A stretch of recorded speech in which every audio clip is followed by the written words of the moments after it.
Bienvenue à une nouvelle leçon du cours pour programmeurs en Java intitulé La programmation concurrente. Alors avant de voir le menu, je vais vous expliquer un petit peu ce que c'est qu'une programmation concurrente. Alors comme vous devez le savoir, actuellement, tous les systèmes d'exploitation sont des systèmes qui sont multitâches. Alors tout à fait, au début, il y avait des systèmes d'exploitation qui étaient monotâches, c'est-à-dire qu'on ne pouvait pas faire plusieurs tâches en même temps. Si on était en train d'imprimer, on devait attendre que l'impression soit terminée pour faire une deuxième tâche. Si on était en train de saisir, il fallait attendre que la saisie soit terminée pour faire une deuxième tâche.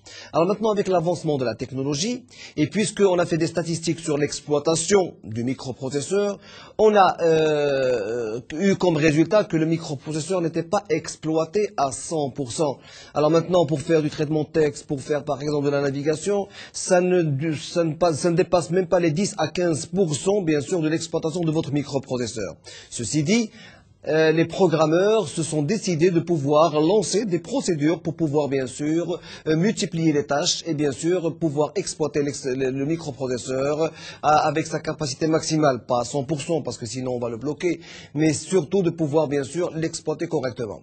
Alors pour ceci et pour comprendre cela correctement, c'est l'objet de notre cours et tout de suite le menu sans tarder. Alors, la programmation concurrente.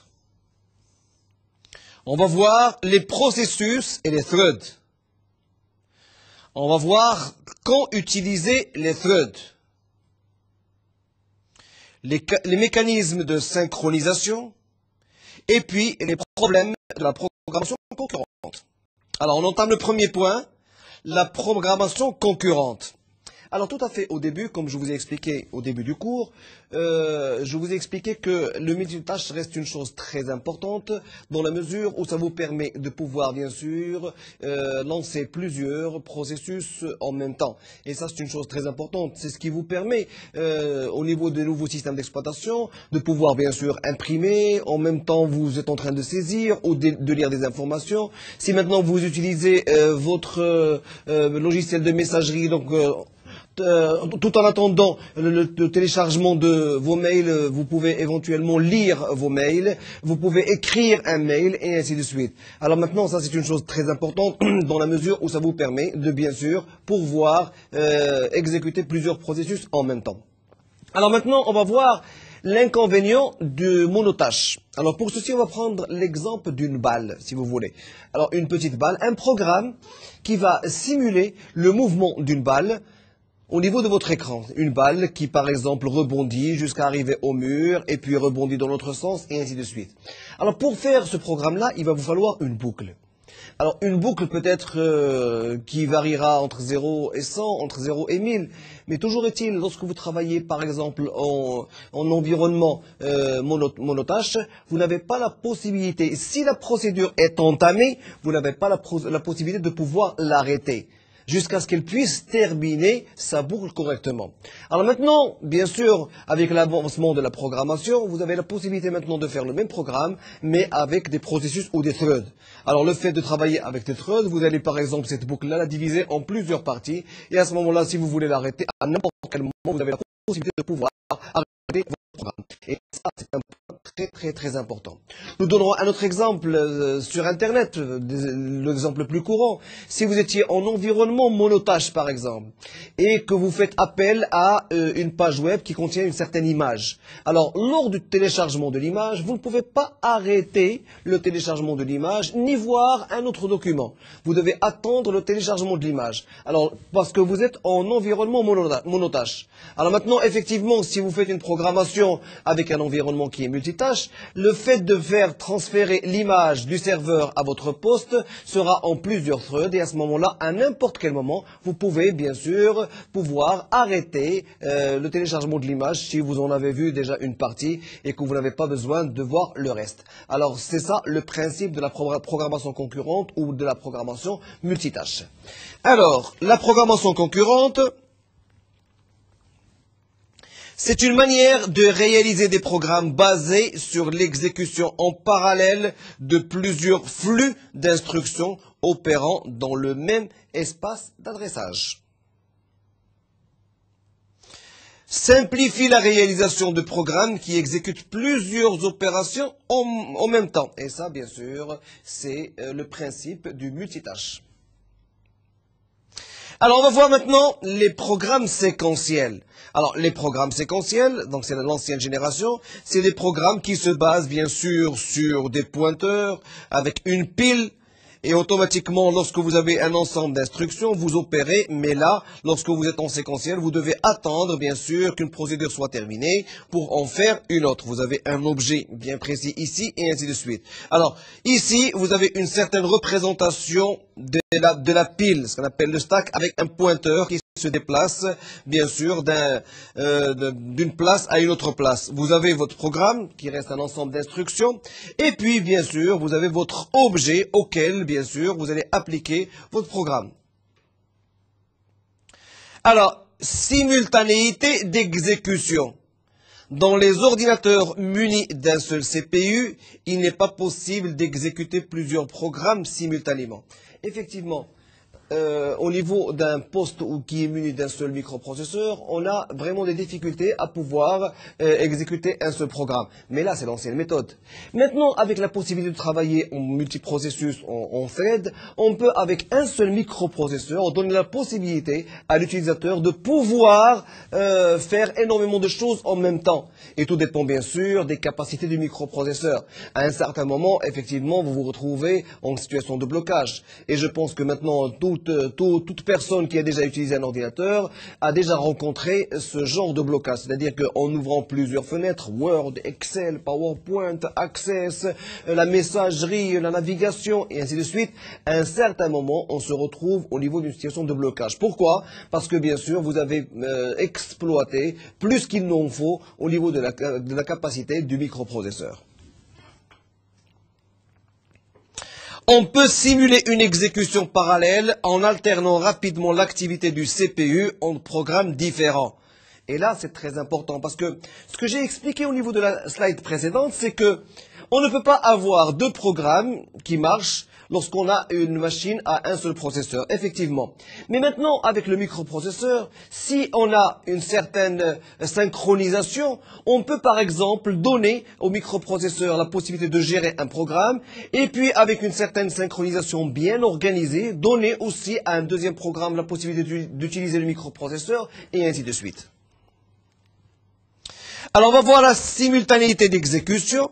Alors, le fait de travailler avec deux programmes indépendants en utilisant la même ressource, c'est-à-dire le même microprocesseur. Alors là, il faut une bonne programmation et on va le voir un petit peu plus loin au niveau de la synchronisation. Lorsque vous avez une programmation en multithread, par exemple, à plusieurs processus, il va falloir, bien sûr, savoir gérer la synchronisation. La synchronisation est une chose très importante. Pourquoi? Parce que vous allez pouvoir exploiter votre microprocesseur correctement. Parce qu'à un certain moment, si deux programmes en même temps demandent des ressources microprocesseurs alors que ces programmes ne sont pas synchronisés, bah automatiquement vous allez avoir un blocage au niveau d'une des applications, sinon au niveau des deux applications, sinon au niveau du système d'exploitation et voire même au niveau de toute la machine.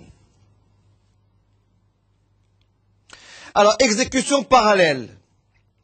Le parallélisme peut se produire entre processus différents à l'intérieur d'un processus donné entre flux d'exécution différents. Dans le premier cas, les programmes sont indépendants et ne communiquent que par le système d'exploitation, dans le cas de processus. Alors que dans le second cas, ils coopèrent entre eux pour atteindre un objectif commun. Alors maintenant, on passe à la phase suivante, les processus et les threads.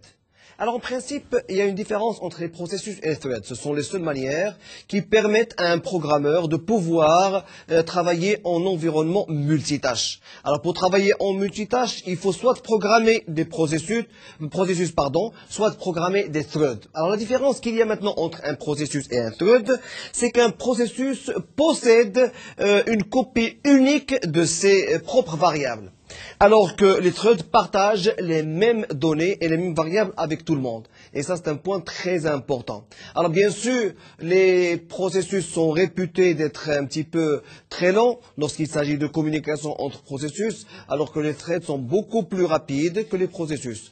Quoique le thread a un cycle de vie, c'est-à-dire qu'il faut tout d'abord créer une instance d'un thread, lui appliquer le programme qu'il faut, démarrer le thread, et puis bien sûr tuer un thread, comme on dit en langage Java, c'est-à-dire qu'une fois qu'il est terminé ou qu'il est en phase d'arrêt, il faut le tuer et l'arrêter pour ne plus travailler. Alors malgré toutes ces étapes ou tout ce cycle de vie des threads, il reste plus rapide quand il s'agit de leur utilisation par rapport au processus. Alors on va voir les explications tout de suite. Processus parallèle. Nous avons un premier processus. Et comme je viens d'expliquer, chaque processus a une copie unique de ses propres variables. C'est-à-dire que si on a un deuxième processus, on va retrouver le deuxième processus indépendant du premier. Et c'est ça l'inconvénient qu'il y a. C'est-à-dire que chaque processus a une copie unique de ses propres variables et ne peut pas avoir, bien sûr, accès à d'autres variables, d'autres processus. Alors maintenant, lorsqu'il s'agit de travailler avec un système d'exploitation et un système d'exploitation qui est un petit peu lourd, vous risquez d'avoir des problèmes au niveau de la connexion entre les processus, voire même le blocage de votre application, du système d'exploitation et de toute la machine. Alors maintenant, les threads. Alors l'avantage que vous avez au niveau des threads, c'est que vous avez bien sûr accès au même objet, c'est-à-dire que vous pouvez travailler avec le même objet, contrairement aux processus. Les processus ne peuvent pas travailler avec un même objet, alors que maintenant l'avantage que vous avez, c'est qu'avec les threads, vous avez la possibilité de travailler avec le même objet, et c'est ça l'avantage. Alors on gagne bien sûr en temps, on gagne bien sûr en interactivité entre les threads, et ainsi de suite. Alors qu'avec les processus, comme je disais tout à l'heure, puisqu'ils gardent une copie unique de leurs propres variables, donc ils n'ont pas la possibilité de pouvoir partager un objet bien précis. Alors, les threads de contrôle. Un thread est un seul flux de contrôle séquentiel au sein d'un processus. Vous voyez maintenant la comparaison qu'il y a entre le thread et bien sûr le processus. Au moment de la création du processus, le système d'exploitation crée aussi le thread principal qui lui est associé. Alors, dans un processus multithread, un programme counter est associé à chaque thread. Un stack avec son pointeur et d'autres informations de contrôle. C'est-à-dire que chaque fois que vous créez un thread, automatiquement, il a tous les éléments de base pour pouvoir travailler. Donc, il a un pointeur, c'est-à-dire une pile, d'accord? Cette pile-là, bien sûr, il va l'utiliser pour pouvoir insérer ses adresses mémoire et ainsi de suite pour pouvoir travailler. Alors, pour chaque, bien sûr, programme, compteur, il est associé à un thread bien précis. Alors, tous les threads d'un processus donné partagent le code et les données sur lesquelles ils travaillent. Alors, contrairement au processus, puisque les processus, bien sûr, ils ne possèdent qu'une copie unique de leurs variables. Alors, contrairement maintenant aux threads, les threads d'un processus donné partagent le code et les données sur lesquelles ils travaillent. Alors, un exemple, vous allez le voir au niveau du chapitre 6, activité parallèle.java. Alors, on passe au point suivant, quand il faut utiliser les threads. Alors, comme je vous ai expliqué tout à fait au début de la leçon, lorsqu'il s'agit de préparer des programmes multitâches, vous avez la possibilité, bien sûr, de pouvoir travailler avec plusieurs programmes en même temps. Mais pour le faire, Il faut absolument travailler avec une programmation assez spécifique pour pouvoir donner la possibilité à plusieurs processus de démarrer en même temps. Alors, le thread ou le multithreading reste un point fort de Java et qui donne la possibilité, bien sûr, de pouvoir, si vous voulez, lancer plusieurs programmes en même temps, sinon, voire même utiliser le même programme, mais avec plusieurs fonctionnalités différentes. Alors, premièrement, pour augmenter les performances, si le programme est vorace de CPU, et ça c'est très important. C'est-à-dire que pour augmenter les performances, si bien sûr le programme il consomme de la quantité, il consomme bien sûr les ressources du microprocesseur, mais il faut absolument diviser toutes les tâches en tâches multithreading. Pourquoi? Parce que si vous divisez par exemple une seule tâche en plusieurs tâches multithreading, vous avez la possibilité d'avoir une synchronisation, et le fait d'avoir une synchronisation va alléger la tâche par rapport au microprocesseur. Alors que maintenant, si vous avez une seule tâche qui demande beaucoup de ressources au niveau des microprocesseurs, vous risquez d'avoir des problèmes au niveau des blocages. Et là, je m'explique.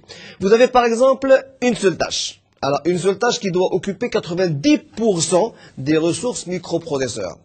Si on divise cette tâche en 3 threads, par exemple, où chaque thread occupera 30% du microprocesseur et d'une manière synchronisée, ben automatiquement, on dépassera jamais les 30% parce que le premier thread occupera 30% des ressources du microprocesseur, le deuxième thread aussi occupera 30% du microprocesseur et le troisième thread occupera aussi 30% du microprocesseur. Sauf que les 30% que vont occuper chaque thread seront indépendantes, c'est-à-dire qu'il y aura une synchronisation. Dès que le premier s'arrêtera, le deuxième prendra en main les 30% suivants et ainsi de suite. Donc ils ne vont jamais s'accumuler.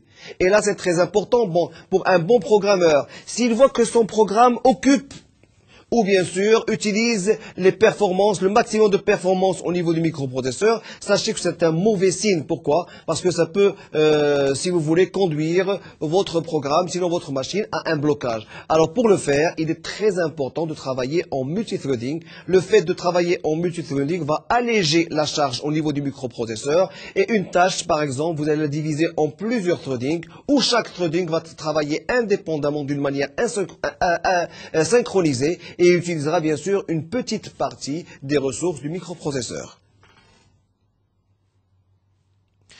Et on dispose d'un ordinateur multiprocesseur. Alors là, c'est très professionnel. Si vous avez un ordinateur biprocesseur, ou quadriprocesseur, ou avec plusieurs processeurs, à ce moment-là, on peut faire de la programmation très scientifique et très professionnelle. C'est-à-dire que chaque thread, on peut bien sûr lui affecter un processeur bien précis. Et à ce moment-là, on va gagner en performance. Alors maintenant, on peut le faire au niveau de l'environnement Microsoft, si vous voulez, sans avoir à faire une programmation. Vous avez au niveau des gestionnaires de tâches, vous avez la possibilité d'assigner un programme bien précis à un processeur.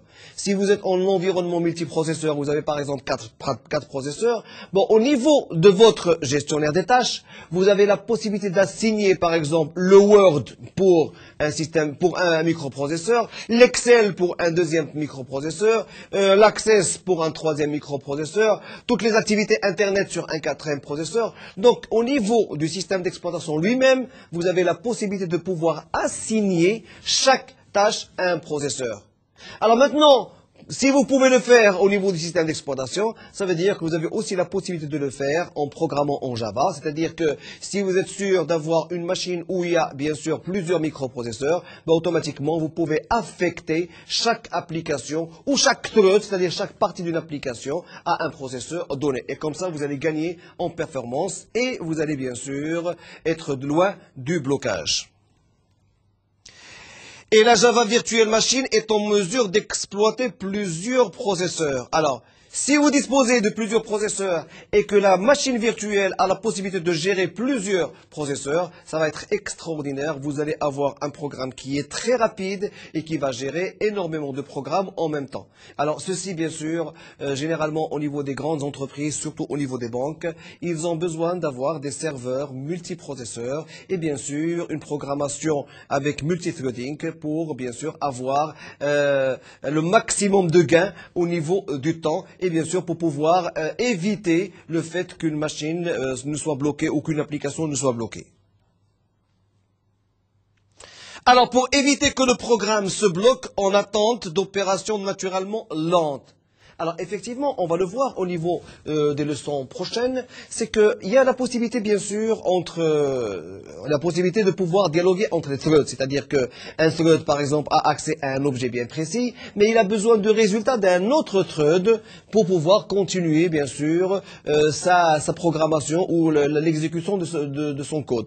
Alors maintenant, le fait d'attendre ce code-là ou le résultat du deuxième thread fait attendre la machine. Alors, elle devient un petit peu plus lente. Alors maintenant, pour le faire, il faut absolument avoir encore du multithreading pour pouvoir gagner en temps.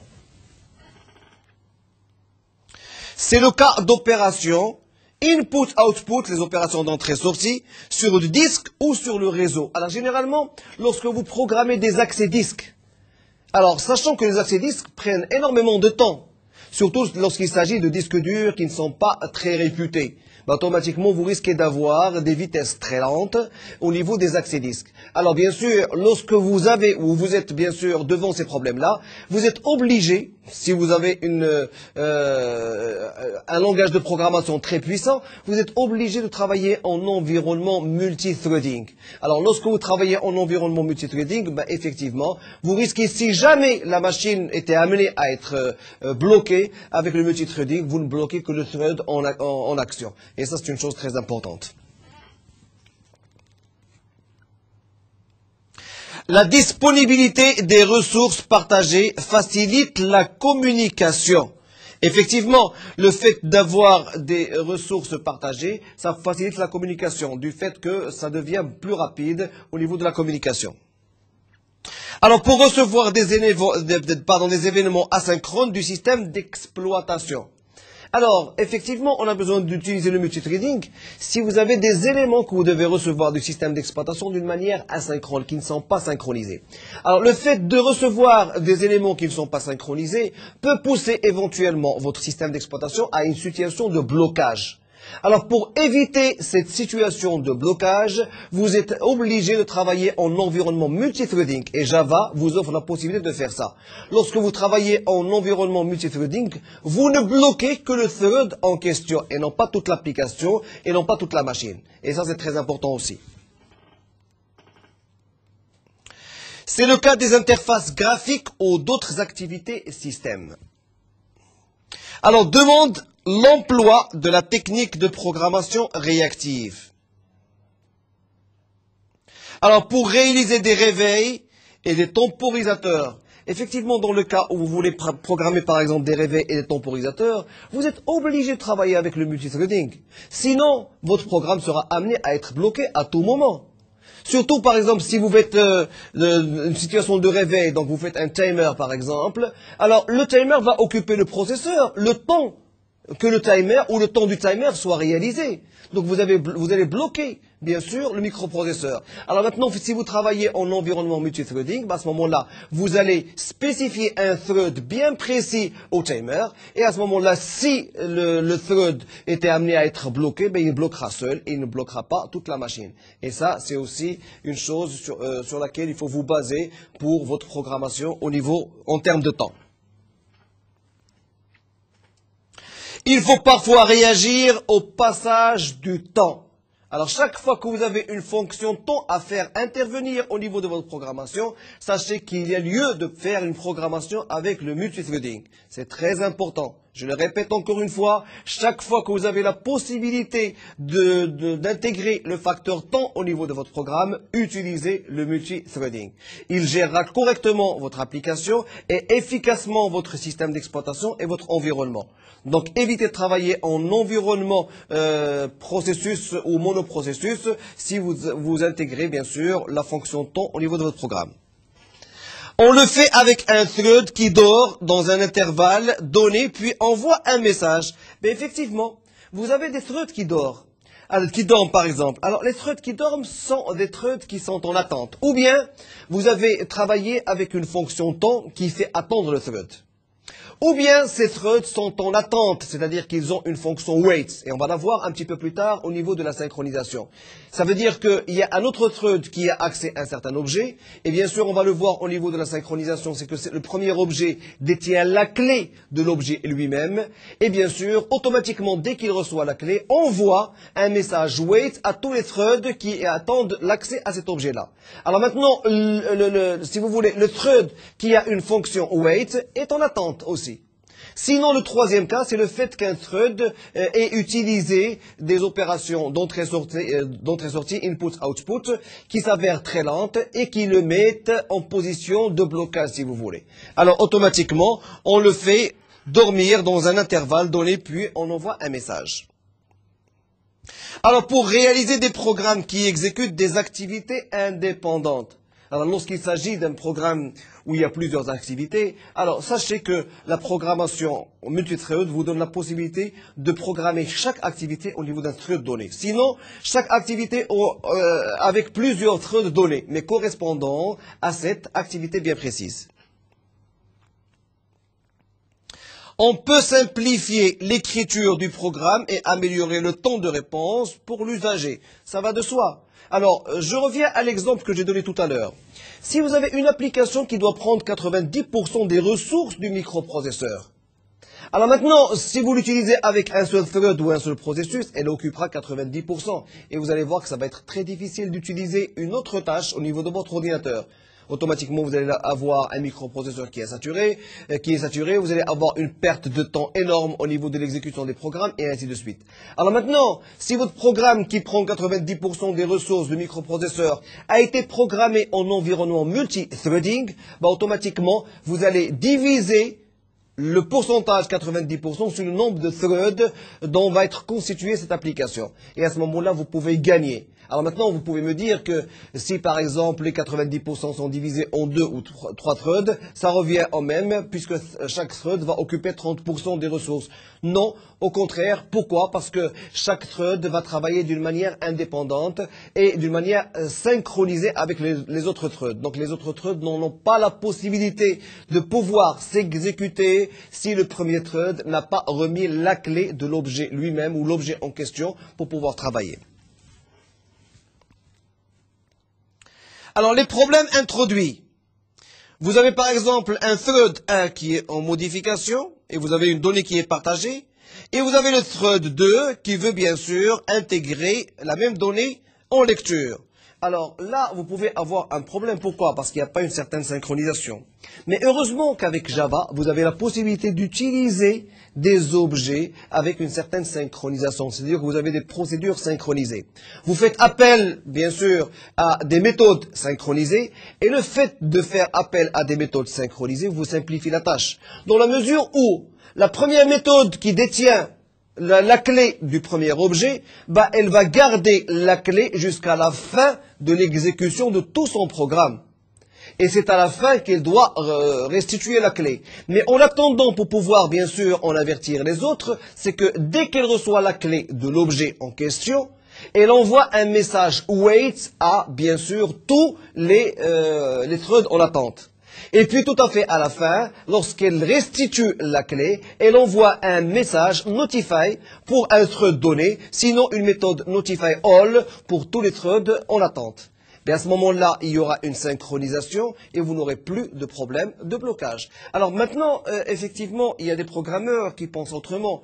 Ils pensent que la probabilité pour que deux threads puissent bien sûr accéder à un même objet en même temps, elle est vraiment minime. Mais cette probabilité-là, il faut la prendre en question, il faut la prendre bien sûr en considération. Pourquoi? Parce que maintenant, le 1%, si vous voulez, de probabilité que vous avez pour que ce problème puisse se produire, automatiquement, vous pouvez générer un blocage au niveau de votre serveur et voire même au niveau de toute votre infrastructure. Et ça, c'est vraiment très dangereux pour un administrateur de réseau ou pour un administrateur de base de données.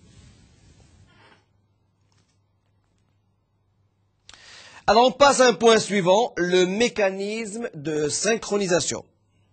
Alors, comme je vous l'ai expliqué tout à l'heure, et comme on va le voir au niveau de leçon prochaine, la synchronisation, c'est le fait que les threads puissent, bien sûr, avoir une certaine programmation au niveau des objets. Pourquoi? Parce que je donne un premier exemple. Un premier exemple où deux threads ont besoin de pouvoir accéder à un même objet en même temps et pour en faire des modifications. Alors là, c'est un problème. Si on n'a pas une synchronisation, on peut bien sûr pousser le programme à une situation de blocage. Alors pour pouvoir éviter à ces threads de pouvoir arriver à une situation de blocage, il y a lieu d'utiliser la synchronisation. Alors, pour pouvoir utiliser la synchronisation, vous avez des méthodes qui sont synchronisées au niveau de Java. Ces méthodes synchronisées poussent bien sûr les threads à pouvoir récupérer une clé d'objet, une clé qui reste unique pour chaque objet. Chaque objet a une seule clé. Alors, dès qu'un thread possède la clé, ça veut dire qu'aucun thread n'a la possibilité d'accéder à cet objet-là. Et là, vous avez bien sûr le fait de travailler en synchronisation, une certaine sécurité au niveau des blocages. Alors, bien sûr, encore une fois, je le redis, l'objet en question ne dispose que d'une seule clé. Le thread qui détient la possession de cette clé-là envoie des messages, un message wait pour tous les autres threads en attente, et puis un message notify pour un thread donné ou notify all pour tous les threads pour les avertir qu'il a terminé avec l'objet et qu'il a restitué la clé. Alors, avec bien sûr cette synchronisation, vous êtes sûr de pouvoir définir une certaine sécurité pour votre programme, pour votre système d'exploitation et pour votre machine. Alors, la synchronisation. Alors qu'une modification est en cours, il faut éviter que d'autres threads accèdent à la ressource partagée.